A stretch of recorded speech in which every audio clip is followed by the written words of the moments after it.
Hi everybody, my name's Paula Wallace. I'm in Studio 100 here at the Hot Shops. My work is pretty diverse and generally everything starts with an empty space. So imagine that, and now I'm starting to fill it in. I have another panel like this that's completely blank. Over the weekend, I'm going to be working on them, and if you check in intermittently, I'll post pictures of where things are in progress. I like working on different surfaces, so this is paper intended for oil painting that I've gessoed, and I work on panels, so depending on whether it's just a painting for your wall or a painting that will become a book illustration. Everything starts with a blank slate.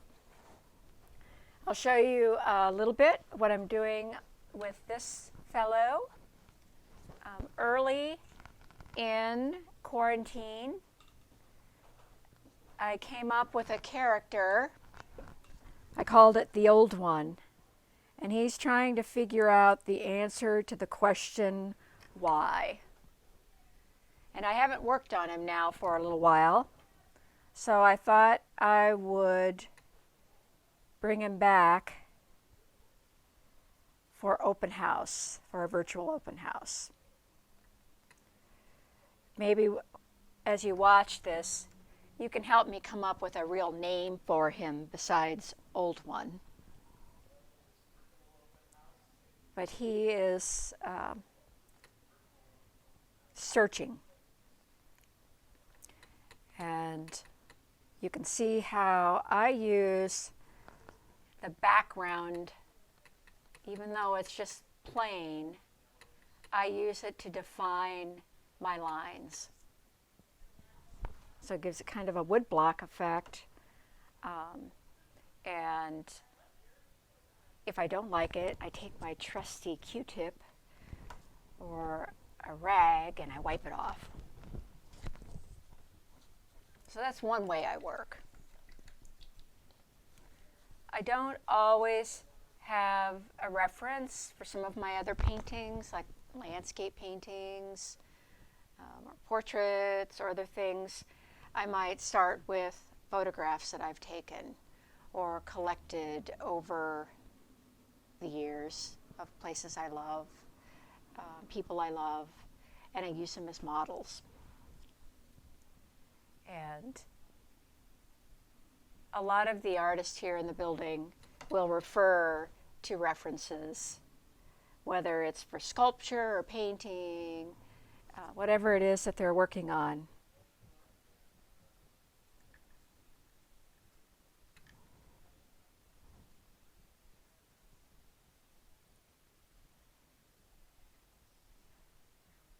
So right now I'm just kind of blocking in his telescope.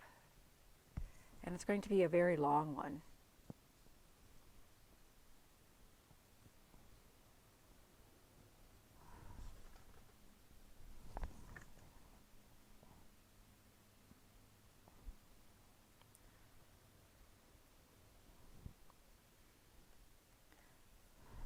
I'm sure a lot of you who are watching,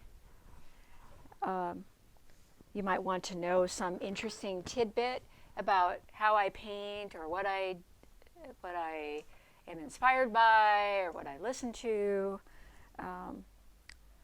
In anybody's studio, it's likely that you're going to hear a lot of nothing. It might be very quiet. Or I have music or I listen to stories. So that's always part of what kind of sets my pace for the day. So I've started now getting him placed. I haven't decided what he might be looking for. Or maybe I'll make his telescope even longer. But right now, he'll just have to sit for a bit. I want to show you a couple of other things I'm working on. And over the weekend, you'll see how they change.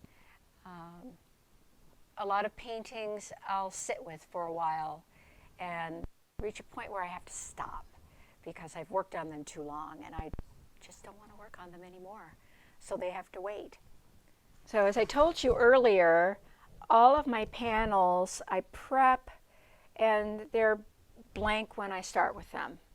Sometimes I'll do a little drawing underneath to guide my design, but many times it's just blank and I let my brush lead the way. This panel started off as a blank panel and I'm not very happy with it just yet. I think there's something else I need to do with it. So over the course of the weekend, I'm going to take some of my ideas and experiment with a little bit of this forest and river and field. It's just not exactly where I want it to be. So I might surprise you. I might just paint over the whole thing. Or I'll make something and it will be unrecognizable from its current state. I love to do illustration. I love children's books, but I also think that books are also, picture books, are really important for adults as well.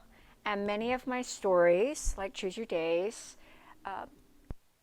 technically a children's book, but it's really a picture book for grown-ups. I feel very fortunate. Choose Your Days was selected as the Nebraska Children's Picture Book Award winner in 2017, and then it represented Nebraska at the National Book Festival in 2018.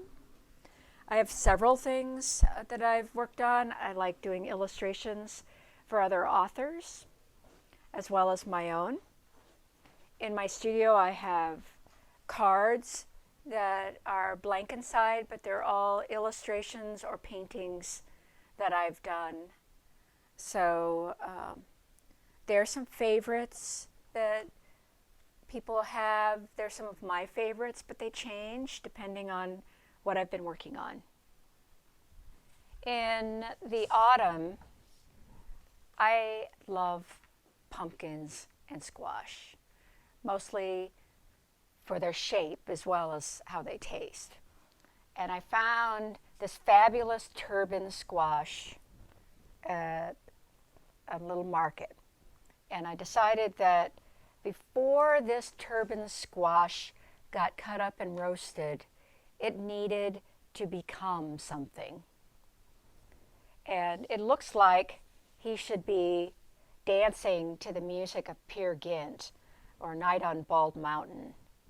So I sketched him out and I turned it into a little watercolor of my crazy turban squash has come alive.